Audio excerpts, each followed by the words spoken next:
everyone, my name is Kayla Bardeman and I'll be reading The Hairy Fairies. Mr. and Mrs. Hairy were a couple of old fairies that guarded the gates to the greatest caves in the world.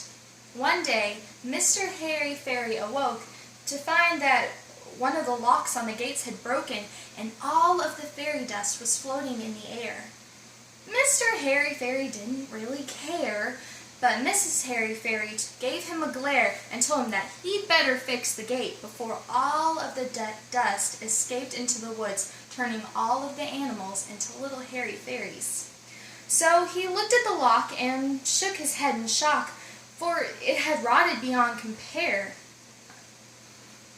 He didn't know what to do, so he took off his shoes and socks and went for a walk to find the legendary caveman, who made things out of rock. When he found the caveman, he was picking his nose, sniffing a sock, and, well, beating his head against a rock.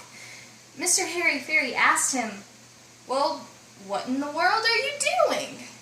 And the caveman replied, "The stink of the sock helps me think, and the rock and the stone I wish to hone something great." "Well," said Mr. Hairy Fairy, "I need your help before the fairy dust is felt by all of the creatures of the wood, and Mrs. Hairy Fairy gets madder than she should. I need you to make a lock for the gates to the caves, possibly something out of rock, so it will never rot." "Ah, that will be great," said the caveman, "for this is no ordinary rock.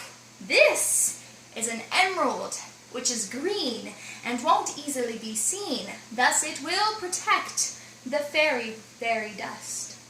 He then gave it a thought, sniffed his sock, and began honing the stone into a great lock for the gates of the caves that Mr. and Mrs. Hairy Fairy were bound to save.